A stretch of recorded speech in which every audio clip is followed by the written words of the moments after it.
Hello everyone, welcome back my YouTube channel. My name is Kulfasha और आप देख रहे हैं द लर्नर्स कम्युनिटी। हम कर रहे हैं बीए प्रोग्राम सेमेस्टर फिफ्थ की हमारी बुक का नाम है एजुकेशन। जो हमारी एजुकेशन है, एजुकेशन की बुक का नाम है making the work place inclusive और इस बुक का हिंदी में नाम दे रखा है कार्यस्थल को समावेशी बनाना। और इसके हम ऑलरेडी यूनिट 1 कवर कर चुके हैं और यूनिट 2 के भी 3 चैप्टर हम लोग ऑलरेडी कवर कर चुके हैं। आज हमारा चैप्टर नंबर 4 स्टार्ट होने वाला है और अगर आपने अभी तक चैप्टर नंबर 3 तक सारी वीडियोस नहीं देखी हैं तो सच में आप बहुत बड़ी गलती कर रहे हैं। फटाफट जाइए उन सारी वीडियोस को देखिए। क्योंकि ये पूरी ही बुक एक दूसरे के साथ कनेक्ट है और पूरे ही चैप्टर, हमारे सारे चैप्टर एक दूसरे के साथ कनेक्ट होकर चल रहे हैं। तो फटाफट से जाइए, पहले उन वीडियोस को देखिए एंड देन हमारा चैप्टर नंबर 4 स्टार्ट करते हैं देखना और पढ़ाना भी। ओके, चलिए फिर स्टार्ट करते हैं आज का हमारा चैप्टर नंबर 4। अगर आपने अभी तक इस वीडियो को लाइक नहीं किया तो फटाफट से एक प्यारा सा लाइक कर दीजिए। ओके, चलिए फिर आपके लाइक से स्टार्ट करते हैं आज का हमारा चैप्टर का नाम देखते हैं भारतीय पुनर्विकास परिषद अधिनियम 1992 और विकलांग व्यक्तियों पर राष्ट्रीय नीति 2000। यानी आज हम इस पूरे चैप्टर में हमारा अधिनियम 1992 का और 2000 की जो नीति आई थी उसके बारे में चर्चा करने वाले हैं। चलिए फिर स्टार्ट करते हैं आज का हमारा चैप्टर।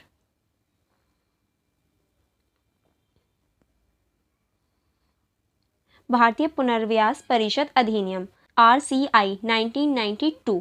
भारतीय पुनर्विकास परिषद को ही RCI के नाम से भी जानते हैं। ओके, चलिए फिर पढ़ना स्टार्ट करते हैं। भारतीय पुनर्विकास परिषद RCI के महत्वपूर्ण निकाय है जो सामाजिक न्याय और अधिकारिता मंत्रालय के तहत कार्य करती है। यानी जो RCI है वो सामाजिक निकाय और अधिकारिता मंत्रालय के तहत कार्य करती है। यह निकाय विशेष शिक्षा और विकलांगता पुनर्विकास के क्षेत्र में विनियमित और मानकीकरण के लिए जिम्मेदार है और इसका संवैधानिक अधिकार 1992 में भारतीय पुनर्विकास परिषद अधिनियम RCI आर्टिकल है। यह अधिनियम 1 सितंबर 1992 को संसद द्वारा वैधानिक दर्जा दिया गया। यानी इस जो अधिनियम है, इस अधिनियम को 1 सितंबर 1992 को वैधानिक दर्जा दे दिया गया, यानी इसे हमारे संविधान में दर्जा दे दिया गया और 22 जून 1993 से प्रभावी हो गया। यानी ये लागू कब हुआ तो ये 22 जून 1993 को लागू हुआ। इसके माध्यम से RCI विकलांग व्यक्तियों की शिक्षा, प्रशिक्षण और प्रबंधन के क्षेत्र में मानकों की सुनिश्चितता की जांच करती है और सुनिश्चित करती है कि उन्हें उच्चतम मानकों के साथ सेवाएं प्राप्त हों। यानी ये जो हमारा RCI है ये स्पेशली विकलांग लोगों के लिए और उनकी शिक्षा, प्रशिक्षण और जितने भी उनके संबंधित क्षेत्र होते हैं उन पर नज़र रखना और उन्हें बढ़ाने का प्रयास करती है ताकि जो विकलांग लोग हैं उनको भी समाज में आगे लेकर चला जा सके। नेक्स्ट देखते हैं। नेक्स्ट है हमारा RCI का मुख्य उद्देश्य एक ऐसा माहौल को तैयार करना है जो सामाजिक निकाय, मानव अधिकारों और समावेशन के सिद्धांतों के आधार पर विकलांगता पुनर्विकास के क्षेत्र में मानव संसाधन विकास में उच्चतम मानकों की सुविधा प्रदान कर सके। यानी एक समावेशन समाज की स्थापना करना ही RCI का महत्वपूर्ण और इम्पॉर्टेंट मुद्दा है या फिर इसका उद्देश्य है। यह अधिनियम विकलांगता पुनर्विकास के क्षेत्र में मौजूदा और उभरते मानव संसाधन विकास कार्यक्रम की गुणवत्ता में सुधार करने के लक्ष्य को पूरा करने के लिए काम करती है। यानी जितने भी हमारे अधिनियम आए हैं उन सभी में सुधार करना और मौजूदा अधिनियमों को उभारने यानी उन्हें आगे बढ़ाने का ये कार्य करती है। ठीक है, नेक्स्ट चलते हैं। RCI के तहत प्रत्येक पुनर्विकास व्यवसायी और विशेष शिक्षा को उनकी योग्यता के आधार पर पंजीकृत करना अनिवार्य है। यानी जितने भी हमारे विशेष शिक्षक होते हैं उनको उनकी योग्यता के अनुसार पंजीकृत किया जाता है कि हाँ वो उस योग्य हैं या नहीं है, या वो उस चीज़ को कर सकते हैं या नहीं। तो वहाँ के जो शिक्षक होते हैं उनको उनकी योग्यता के अनुसार रखा जाता है। इसमें यह सुनिश्चित होता है कि सिर्फ उन्हें व्यक्तियों को लागू मिलता है उन्होंने विशेष शिक्षा और पुनर्विकास के क्षेत्र में उच्चतम मानकों के साथ प्रशिक्षण प्राप्त किया है। यानी उन्हें ये देखा जाता है, उनकी ये गुणवत्ता देखी जाती है कि वो व्यक्तियों के साथ कैसे किसी भी चीज़ को कनेक्ट कर पाते हैं और उन्होंने प्रशिक्षण जो उनकी ट्रेनिंग है वो कैसी है, किस तरह से वो ट्रीट करते हैं, ये सारी चीज़ें देखी जाती हैं। इसके अलावा यह अधिनियम उन व्यक्तियों के खिलाफ भी कड़ी कार्रवाई का प्रावधान करता है जो नेक्स्ट आगे चलते हैं। RCI के तहत प्रत्येक पुनर्वास व्यवसायी और विशेष शिक्षकों को उनकी योग्यता के आधार पर पंजीकृत अनिवार्य होता है। यानी जो टीचर्स होते हैं उनको उनकी योग्यता के अनुसार पंजीकृत किया जाता है, उनकी योग्यता को देखकर उन्हें रखा जाता है। इससे यह सुनिश्चित होता है कि सिर्फ उन्हें व्यक्तियों को लागू मिलता है जिन्होंने विशेष शिक्षा और पुनर्वास के क्षेत्र में उच्चतम मानकों के साथ प्रशिक्षण किया है। यानी इससे क्या होता है, जो अच्छे टीचर्स होते हैं, जो अच्छी तरह से व्यक्तियों के साथ कनेक्ट हो पाते हैं, सिर्फ उन्हीं को ये उच्चतम मानक मिल पाता है और प्रशिक्षण का भी पता चलता है कि हाँ वो अच्छे टीचर्स हैं, यानी उनके पास अच्छी क्वालिटी है, यानी वो उनके पास अच्छी क्वालिटी और अच्छे प्रशिक्षण है, यानी इससे भी पता चलता है। इसके अलावा ये अधिनियम उन व्यक्तियों के खिलाफ भी कड़ी कार्रवाई का प्रावधान करता है जो अनधिकृत रूप से विकलांग व्यक्तियों को सेवा प्रदान कर रहा है। यानी ये जो अधिनियम है ये उनके भी खिलाफ है जो बिना प्रशिक्षण के विकलांग लोगों की सेवा कर रहा है, खुद को ही नहीं पता कि क्या करना है और विकलांग व्यक्तियों को सिखाने चल रहे हैं, तो उनके खिलाफ भी ये कड़ी कार्रवाई करता है। इसके साथ ही यह अधिनियम विकलांगता के क्षेत्र में अनुसंधान को प्रोत्साहित करता है और केंद्रीय पुनर्वास रजिस्टर का भी प्रबंधन करता है, जो भारत में पुनर्वास कर्मचारियों के प्रशिक्षण के बारे में मान्यता प्राप्त करने वाले सभी व्यक्तियों के विवरण का दस्तावेज रखता है। यानी एक रजिस्टर का भी ये प्रावधान करता है जिसमें सभी जो पुनर्वास के जितने भी कर्मचारी होते हैं, जितने भी शिक्षक होते हैं, उन सभी का लेखा जोखा रखता है और उनका वितरण भी करता है। ठीक है, चलिए आगे बढ़ते हैं। आगे अब हमारा दे रखा है भारतीय पुनर्वास परिषद अधिनियम द्वारा भारत सरकार विकलांग व्यक्तियों के अधिकारों की सुरक्षा और उनके समाज में समावेशी के प्रति अपनी प्रतिबद्धता को प्रमोट करता है और सुनिश्चित करता है कि वह उच्चतम मानकों के साथ जीवन जी सके। यानी ये जो हमारा भारतीय पुनर्वास परिषद है ये सभी व्यक्तियों जो विकलांग व्यक्ति हैं उनके अधिकारों की सुरक्षा करता है और समाज में समावेशन की स्थितियाँ बनाता है ताकि सभी लोगों को समान रखा जा सके और उनके अधिकारों की सुरक्षा की जा सके और उन्हें उच्चतम मानकों यानी जो जीवन जीने के लिए अधिकार होते हैं वो उन्हें प्राप्त हो सके। नेक्स्ट देखते हैं, नेक्स्ट है हमारा संयुक्त राष्ट्र सम्मेलन। अब संयुक्त राष्ट्र सम्मेलन की क्या भूमिका है या इसको कैसे देखा जा सकता है, चलिए इसको देखते हैं। जिसमें व्यापक रूप से UNCRPD 2006 के रूप में जाना जाता है, विकलांग व्यक्तियों के अधिकारों के प्रोत्साहन और सुरक्षा के लिए एक महत्वपूर्ण अंतर्राष्ट्रीय समझौता है। यह समझौता विकलांग व्यक्तियों के अधिकारों की सुरक्षा, समाज में समावेशन और उनके जीवन में समान अवसरों को प्रोत्साहित करने के उद्देश्य रखता है। यानी ये जो हमारा संयुक्त राष्ट्र सम्मेलन है ये एक अंतर्राष्ट्रीय रूप का समझौता है जो सभी विकलांग लोगों की सुरक्षा, समाज समावेशन का ध्यान रखता है और उनके जीवन के जो स्तर है उसको बढ़ाने का प्रयास करता है। नेक्स्ट आगे चलते हैं। नेक्स्ट दे रखा है संयुक्त राष्ट्र सम्मेलन का मुख्य उद्देश्य विकलांग व्यक्तियों के अधिकारों की सुरक्षा और सशक्तिकरण है, जिसके लिए यह कुछ मुख्य प्रावधान है। यानी जो हमारा संयुक्त राष्ट्र सम्मेलन है उसका मुख्य उद्देश्य ही यही है कि विकलांग व्यक्तियों के अधिकारों की सुरक्षा करना, सशक्तिकरण करना, उनकी शक्तियों को एकीकरण करना, उन्हें बढ़ावा देना। और इसके कुछ महत्वपूर्ण प्रावधान भी हैं जो नीचे दिए गए। फर्स्ट है हमारा समान अवसर समझौता, विकलांग व्यक्तियों को समान अवसर प्रदान करने की दिशा में है, जिसमें यह समाज में समानता का अनुभव कर सकें। यानी ये जो हमारा समझौता है संयुक्त राष्ट्र सम्मेलन का, ये विकलांग व्यक्तियों को समान अवसर प्रदान करने की दिशा को आगे ले जाने के लिए है और सभी को उनके जो अनुभव हैं उनके आधार पर उन्हें समाज में समान अवसर दिए जाएं, इस चीज़ पर बल देता है। नेक्स्ट है हमारा अधिकारों की सुरक्षा। यह समझौता विकलांग व्यक्तियों के मौजूदा और आने वाले अधिकारों की सुरक्षा और सुनिश्चित करने के लिए विकलांगता प्रशासन और न्याय के क्षेत्र में कई महत्वपूर्ण मानकों को स्थापित करता है। यानी जितने भी लोग विकलांग हैं उनके जो वो अधिकार हैं उनकी सुरक्षा करना और जो मौजूदा हैं अभी हैं उनकी सुरक्षा और जो फ्यूचर में होने चाहिए उनकी भी सुरक्षा के बारे में ये बात करता है। नेक्स्ट है हमारा सशक्तिकरण। UNCRPD 2006 के अंतर्गत समझौते विकलांग व्यक्तियों के सशक्तिकरण को बढ़ावा देता है, जिससे वह अपने अधिकारों की रक्षा करने में सक्षम हो और समाज में सक्रिय भागीदारी कर सके। यानी ये जो हमारा संयुक्त राष्ट्र सम्मेलन का समझौता है 2006 का, यह अंतर्राष्ट्रीय स्तर पर अंतर्राष्ट्रीय स्तर पर सशक्तिकरण को बढ़ाता है और उनके अधिकारों की रक्षा करता है और उन्हें इतना बल बनाता है कि वो अपने अधिकारों की रक्षा कर सकें, आगे बढ़ सकें और समाज में एक सक्रिय भागीदारी कर सकें। चलिए आगे देखते हैं। आगे अब हमारा दे रखा है, भारत ने इन समझौतों पर हस्ताक्षर किया और इसके प्रावधानों को अपने अंतर्राष्ट्रीय और घरेलू कानूनों में शामिल किया ताकि विकलांग व्यक्तियों के अधिकारों की सुरक्षा और सशक्तिकरण को सुनिश्चित किया जा सके। यानी भारत ने भी इस समझौते पर हस्ताक्षर किया और अंतर्राष्ट्रीय स्तर के साथ साथ घरेलू स्तर यानी देश के अंदर भी इन चीज़ों को लागू किया ताकि जो विकलांग लोग हैं उनकी सुरक्षा की जा सके, उनके अधिकारों की रक्षा की जा सके और उनके सशक्तिकरण को बढ़ाया जा सके। समझौते के माध्यम से भारत सरकार ने विकलांग व्यक्तियों के अधिकारों की रक्षा और सुरक्षा में महत्वपूर्ण कदम उठाए और उन्हें समाज में समावेशी की दिशा में आगे बढ़ाने का प्रयास किया। यानी इस समझौते के बाद में बहुत सारे भारत सरकार ने ऐसे कानून बनाए और ऐसी ही महत्वपूर्ण कदम उठाए जो कि विकलांग लोगों को आगे बढ़ने में मदद करते हैं और समावेशन को अपनाया।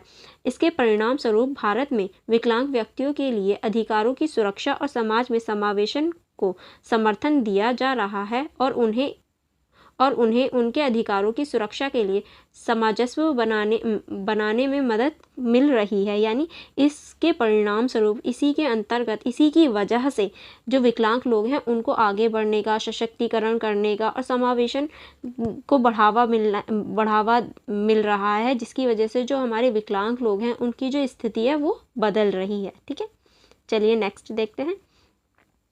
नेक्स्ट अब हमारा दे रखा है भारतीय पुनर्विकास परिषद का उद्देश्य, यानी जो हमारा भारतीय पुनर्विकास परिषद है उसका क्या उद्देश्य, क्यों बनाया गया है ये। ठीक है, चलिए इसको देखते हैं। भारतीय पुनर्विकास परिषद का उद्देश्य इस प्रकार है।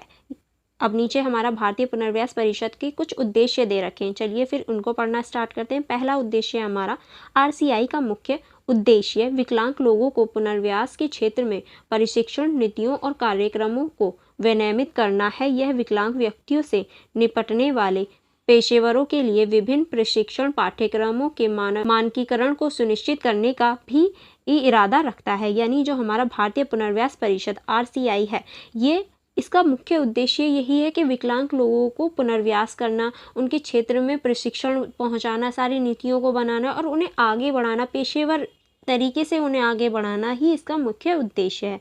नेक्स्ट उद्देश्य है इसका उद्देश्य विकलांग लोगों को शिक्षित व ट्रेन करने और सहायता प्रदान करने वाले विभिन्न श्रेणियों के पेशेवरों की शिक्षा और प्रशिक्षण के न्यूनतम मानकों को निर्धारित करना और पूरे देश में सभी प्रशिक्षण संस्थानों में इन मानकों को समान रूप से विनियमित करना है। यानी जितने भी विकलांग लोग हैं उनकी शिक्षा और जो भी ट्रेनिंग होती है उसको सुनिश्चित करना और पूरे जो हमारे भारत है उसमें जितने भी ऐसे संस्थान हैं जो उन्हें ट्रेन करने या फिर प्रशिक्षण देने का कार्य करते हैं, उन सभी पर वो चीज़ें लागू करना और सभी के लिए समान रूल बनाना ही इसका कार्य है। नेक्स्ट चलते हैं। नेक्स्ट हमारा दे रखा है पॉइंट नंबर 3, RCI विकलांग व्यक्तियों के पुनर्विकास के क्षेत्र में संसाधन द्वारा विभिन्न पाठ्यक्रमों को मान्यता देता है। यह राष्ट्रीय संस्थानों और विकलांगता पर शीर्ष संस्थानों को जनशक्ति विकास केंद्र के रूप में मान्यता देता है। यानी ये जो हमारा RCI है ये विकलांग लोगों के पुनर्विकास के क्षेत्र में संस्थानों द्वारा विभिन्न पाठ्यक्रमों को मान्यता दी जाती है कि कौन कौन से पाठ्यक्रम इसमें लागू होंगे और कौन से नहीं, और राष्ट्रीय संस्थानों और विकलांगताओं पर शीघ्र संस्थानों पर जनशक्ति विकास केंद्र के रूप में भी ये कार्य करता है। ठीक है, नेक्स्ट पॉइंट है हमारा RCI विकलांगता पुनर्विकास के संबंध में विदेशी संस्थानों द्वारा प्रदान की गई डिग्रियां या प्रमाण पत्रों को मान्यता देता है। यानी अगर कोई भी व्यक्ति है जो फॉरेनर से पढ़ के आ रहा है, दूसरे देश से पढ़ कर आ रहा है, तो उसकी डिग्री को यही संस्थान है जो मान्यता देने का कार्य करता है और ये चेक करता है कि हाँ वो इसेबल है या नहीं है, यही संस्थान के द्वारा ये कार्य किया जाता है। नेक्स्ट पॉइंट है हमारा RCI का एक अन्य प्रमुख उद्देश्य विकलांग व्यक्तियों के पुनर्विकास और विशेष शिक्षा के क्षेत्र में अनुसंधान और विकास को बढ़ावा देना है। यानी RCI जो है इसका एक प्रमुख उद्देश्य ये भी है कि विकलांग लोगों के जो जीवन है उसमें शिक्षा के क्षेत्र को बढ़ावा देना, उनके विकास पर ध्यान देना। चलिए नेक्स्ट देखते हैं। नेक्स्ट पॉइंट है हमारा पॉइंट नंबर 6, इसके उद्देश्य कर्मियों के पंजीकरण के लिए एक केंद्रीय पुनर्व्यास रजिस्टर का रखरखाव करना और भारत और विदेशों में संस्थानों से विकलांग लोगों के पुनर्व्यास के क्षेत्र में शिक्षा और प्रशिक्षण पर नियमित आधार पर जानकारी एकत्रित करना है। यानी इसका एक ये भी उद्देश्य है कि ये एक रजिस्टर तैयार रखता है जिसमें ये सारे रिकॉर्ड रखता है और सारी जानकारियों को एकत्रित करने का भी कार्य करता है। नेक्स्ट पॉइंट है हमारा RCI का उद्देश्य विकलांगता के क्षेत्र में काम कर रहे संगठनों के सहयोग से पुनर्व्यास और विशेष शिक्षा के क्षेत्र में सतत शिक्षा को प्रोत्साहित करना। यानी इसका एक उद्देश्य ये भी है कि विकलांग लोगों के लिए जो शिक्षा है वो सतत विकास के रूप में हो। ऐसा ना हो कि आज वो है कल चेंज हो जाएगी, नहीं, ऐसा विकास, ऐसी शिक्षा जो लंबे टाइम तक चल सके। सतत शिक्षा का प्रोत्साहन करना और उसे बढ़ावा देने का भी यही कार्य करता है। नेक्स्ट पॉइंट है हमारा, यह व्यावसायिक पुनर्व्यास केंद्र को एक जनशक्ति विकास केंद्र के रूप में मान्यता देता है। यानी ये जो हमारा व्यावसायिक पुनर्व्यास केंद्र है उसको एक जनशक्ति विकास केंद्र के रूप में मान्यता देने का कार्य भी यही करता है। नेक्स्ट पॉइंट है, RCI का अन्य प्रमुख उद्देश्य सामाजिक निकाय और अधिकारिता मंत्रालय के व्यावसायिक पुनर्व्यास केंद्र और राष्ट्रीय संस्थान और शीर्ष संस्थानों में विकलांगता पर काम करने वाले कर्मचारियों का पंजीकरण। यानी इसके अंतर्गत जो भी व्यक्ति काम करता है उसका जो पंजीकरण है वो इसी के अंतर्गत होता है। चलिए फिर आगे बढ़ते हैं। आई होप आपको ये सारी चीज़ें समझ में आ रही होंगी। समझ में आ रही हैं तो do like to share, okay. चलिए फिर आगे बढ़ते हैं। आगे अब हमारा दे रखा है भारतीय पुनर्व्यास परिषद के कार्य, यानी ये हमारा बन गया। इसके उद्देश्य भी देख लिए। अब देखते हैं इसके क्या क्या कार्य हैं, भारतीय पुनर्व्यास परिषद के क्या कार्य हैं। फर्स्ट इसको पढ़ना स्टार्ट करते हैं। भारतीय पुनर्व्यास परिषद एक महत्वपूर्ण संगठन है, जो हम पहले ही देख चुके हैं कि हाँ ये कितना महत्वपूर्ण है, जो भारत में विकलांग व्यक्तियों के पुनर्व्यास के क्षेत्र में कई महत्वपूर्ण कार्य करता है। इसके कार्यों और उपयोगों व्याख्यान निम्नलिखित तरीके से किया जा सकता है। यानी देखिए ये एक बहुत इंपॉर्टेंट है भारतीय विकलांग लोगों के लिए, और इसके जो कार्य हैं, इनके जो कार्य हैं उनके बारे में हम डिटेल में नीचे जान सकते हैं। चलिए फिर उनको जानना स्टार्ट करते हैं कि इसके क्या क्या कार्य हैं। पहला, योग्यता की मान्यता और प्रामाणिकता।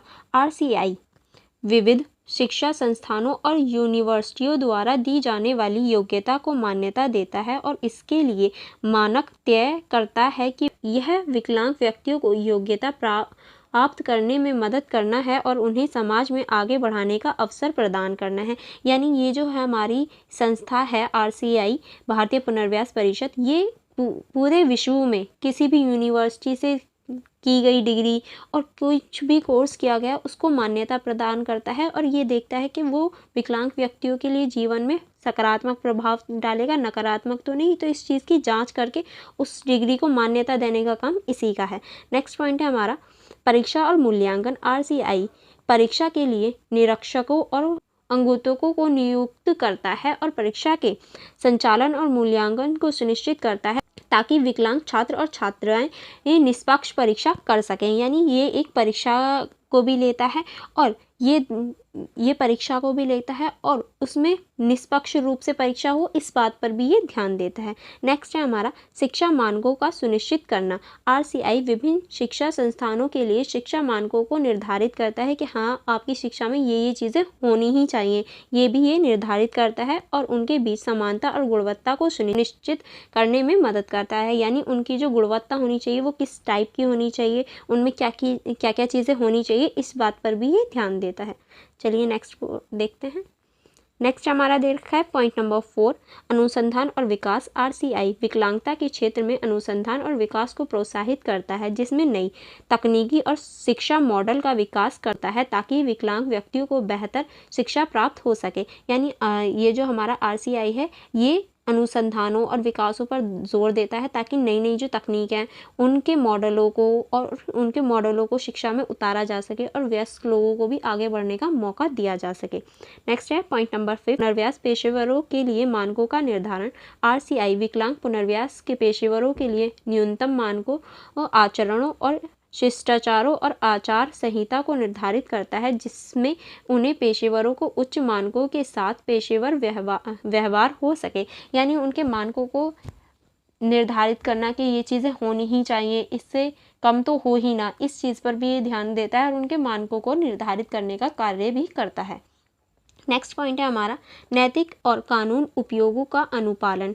आरसीआई अपराधों के खिलाफ गंभीर कार्रवाई करता है और विकलांग व्यक्तियों के अधिकारों की सुरक्षा के लिए नैतिक और कानूनी उपयोगों का अनुपालन करता है। यानी ये जो आरसीआई है ये कोई भी अपराध हो, अपराधों के खिलाफ, खासकर जो इनके कानून तोड़ता है, विकलांगता के ये क्षेत्र में कोई भी किसी को परेशान कर रहा है, इस सारी चीज़ों कि ये जो सारे अपराध हैं इन पर गंभीरता से एक कार्य करता है और इनके कानूनों को बनाने के लिए और इनके कानूनों को लागू करने का भी कार्य यही करता है।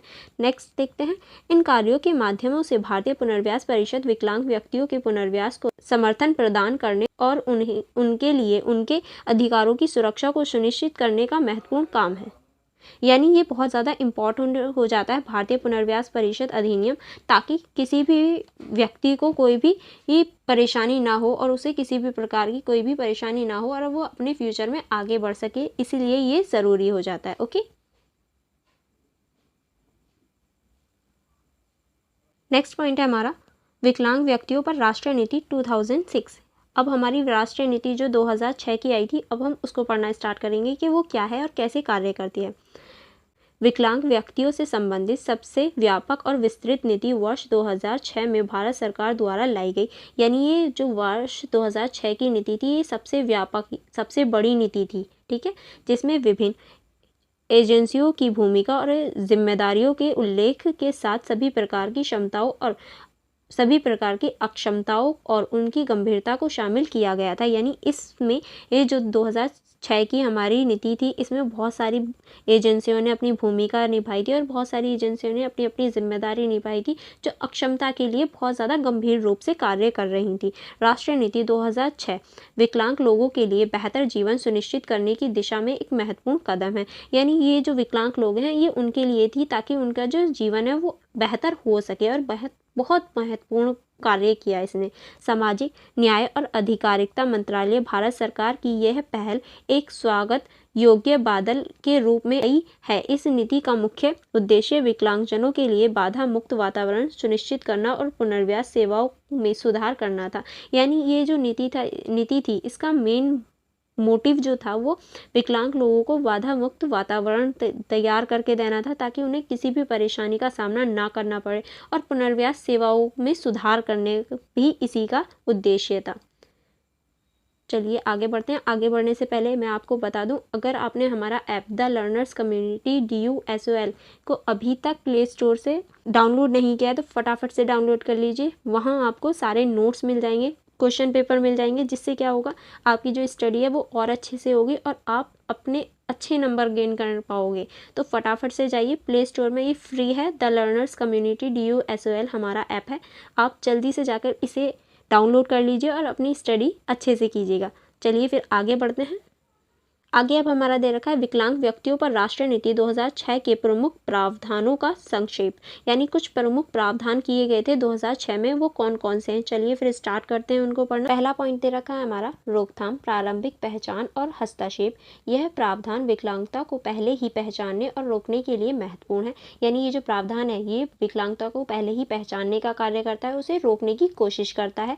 यहाँ तक कि गर्भावस्था की अवधि के दौरान और उसके बाद विकलांगता की पहचान और उसके उपयोगों के प्रमोट करने के लिए विभिन्न कार्यक्रमों को जारी करता है। यानी गर्भावस्था के दौरान होने वाली विकलांगता और उसके बाद की जो विकलांगता होती है, उसको समझने के लिए और उससे बचने के लिए बहुत सारे कार्यक्रमों को प्रमोट करता है, बढ़ावा देता है, ताकि उसके लिए जागरूकता बन सके और जागरूकता बढ़ाई जा सके। नेक्स्ट है हमारा बाधा मुक्त वातावरण। इस प्रावधान का मुख्य उद्देश्य विकलांग लोगों को समाज में पूरी भागीदारी का अधिकार देना है। यह उन्हें सुरक्षा और स्वतंत्र रूप से सामाजिक व्यावसायिक गतिविधियों में शामिल होने की स्वतंत्रता प्रदान करता है। इसके अंतर्गत सार्वजनिक स्थानों, भवनों, पार्कों और परिवहन प्रणालियों में बाधा मुक्त बनाने का काम करता है, ताकि विकलांग व्यक्तियों की पहुंच सुनिश्चित हो सके। यानी ये जो हमारा अधिनियम है, ये मेनली बाधा मुक्त वातावरण बनाने का प्रयास करता है ताकि जो सार्वजनिक क्षेत्र होते हैं, जैसे कि हमारे पार्क हो गए, भवन हो गए, परिवहन के साधन हो गए, इन सभी में उन सब विकलांग लोगों की भी समान पहुंच हो सके, अगर वो कहीं जाना चाहें तो ईजिली जा सके, इसलिए ये इस पर भी ध्यान देता है। ओके, चलिए आगे देखते हैं। अब हमारा आगे दे रखा है पॉइंट नंबर 3, विकलांग बच्चों के लिए पुनर्व्यास सेवा। इस प्रावधान के तहत विकलांग बच्चों के लिए विशेष पुनर्व्यास सेवा की प्रदान की जाती हैं। इसमें उनकी शिक्षा, स्वास्थ्य और पहुंच को सुनिश्चित करने के लिए उपाय शामिल हैं, जिससे वह सामाजिक और व्यावसायिक दुनिया में सफल हो सके। यानी ये बच्चों को भी प्रमोट करता है और बाधा मुक्त सेवाएं प्रदान करने का कार्य करता है, ताकि जो बच्चे हैं उनके स्वास्थ्य, शिक्षा और उनकी जो पहुंच है उसको बढ़ाया जा सके और जो समावेशी समाज है उसको सफलतापूर्ण इस दुनिया के सामने लाया जा सके और सभी बच्चों को समान अवसर दिए जा सकें। नेक्स्ट है हमारा विकलांग महिलाएं।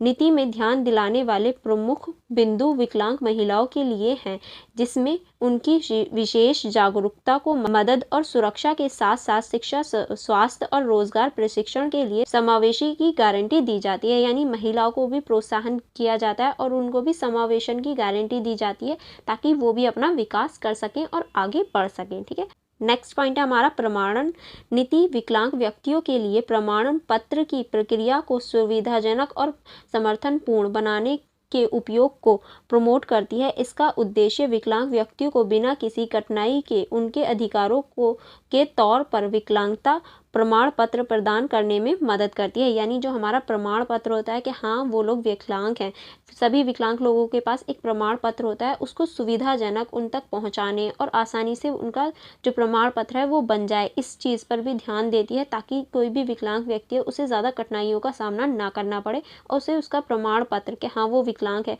ताकि वो सारी सुविधाओं का लाभ उठा सके, वो उसे मिल सके। नेक्स्ट पॉइंट है हमारा गैर सरकारी संगठनों की भूमिका। इस प्रावधान के तहत गैर सरकारी संगठनों को विकलांग व्यक्तियों के लिए सेवाओं के प्रावधान में महत्वपूर्ण भूमिका दी जाती है। ये संगठन विकलांग व्यक्तियों की सस्ती और उपयोगी सेवाएं प्रदान करने में सहायक होते हैं, जो समाज में उनकी समावेशन को बढ़ाते हैं। यानी देखिए, जो हमारे गैर सरकारी संगठन होते हैं वो भी एक महत्वपूर्ण भूमिका निभाते हैं किसी भी ऑर्गेनाइजेशन को बढ़ाने के लिए, किसी भी कार्य या सेवा को आगे तक ले जाने के लिए, ताकि वो उन्हें विकलांग लोगों को सस्ती चीज़ें प्रोवाइड करा सकें, सस्ती सेवा दे सकें, ताकि जो विकलांग लोग हैं उनके लिए एक समावेशन का माहौल तैयार हो सके, समावेशन समाज की स्थापना हो सके। चलिए नेक्स्ट पॉइंट देखते हैं, पॉइंट नंबर 7, जो हमारा कह रहा है खेल, मनोरंजन और सांस्कृतिक गतिविधियां। इस प्रावधान के अंतर्गत विकलांग व्यक्तियों को खेल, मनोरंजन और सांस्कृतिक गतिविधियों में भागीदारी के अवसर प्रदान किए जाते हैं। यह उनके मनोरंजन और सांस्कृतिक दृष्टिकोण को समृद्ध करने के लिए महत्वपूर्ण है, जिससे उनका जीवन समृद्ध हो सके। यानी खेलों में, मनोरंजनों में और सांस्कृतिक गतिविधियों में भी उनकी भागीदारी को सुनिश्चित करते हैं और बढ़ाने का प्रयास करते हैं, ताकि जो उनका जीवन है वो आसानी से सुलभ तरीके से आगे बढ़ सके और वो किसी भी चीज़ की परेशानी उन्हें ना हो। आई होप आपको ये सारी चीज़ें समझ में आई हों अभी तक। अगर आपको थोड़ा सा भी समझ में आया तो प्लीज़ लाइक करना मत भूलना, और for more update and for more videos आप हमारे चैनल से जुड़ सकते हैं। आप हमारे चैनल को सब्सक्राइब कर सकते हैं, द लर्नर्स कम्युनिटी, और हमसे कनेक्ट होने के लिए हमारे ऐप को भी डाउनलोड कर सकते हैं। हमारे ऐप का नाम है द लर्नर्स कम्युनिटी DUSOL, जिसमें आपको फ्री नोट्स मिलेंगे और क्वेश्चन पेपर भी मिलेंगे, ताकि आप लोग अपनी स्टडी अच्छे से कर सकें। चलिए फिर करते हैं आज की हमारी वीडियो यहीं तक ख़त्म, और आप हमसे जुड़े रहने के लिए हमारे Telegram group, Instagram group, YouTube blogger के साथ भी जुड़ सकते हैं, ताकि आपको कोई भी कन्फ्यूजन ना हो। और अगर कोई भी आपको कन्फ्यूजन है किसी भी चैप्टर से रिलेटेड, या कोई भी पॉइंट आपको अगर समझ में नहीं आया है, तो आप कमेंट बॉक्स में कमेंट कर सकते हैं, मैं ज़रूर रिप्लाई दूंगी। और अभी तक जिसने भी कमेंट किया मैं हमेशा रिप्लाई देती हूँ, तो आप भी कमेंट कर सकते हैं। ऐसा नहीं है कि आपको रिप्लाई नहीं मिलेगा, तो कमेंट कर सकते हैं, आपको भी ज़रूर रिप्लाई मिलेगा। और अगर कोई भी कन्फ्यूजन हो तो आप पूछ लीजिएगा। आई होप आप सभी ने लाइक किया हो, और अपने फ्रेंड्स के साथ भी शेयर ज़रूर करना, क्योंकि बहुत मेहनत लगती है एक वीडियो बनाने में, एक लाइक करने में ज़्यादा टाइम नहीं लगता। तो please do like, do share and do subscribe. Thank you everyone, bye bye.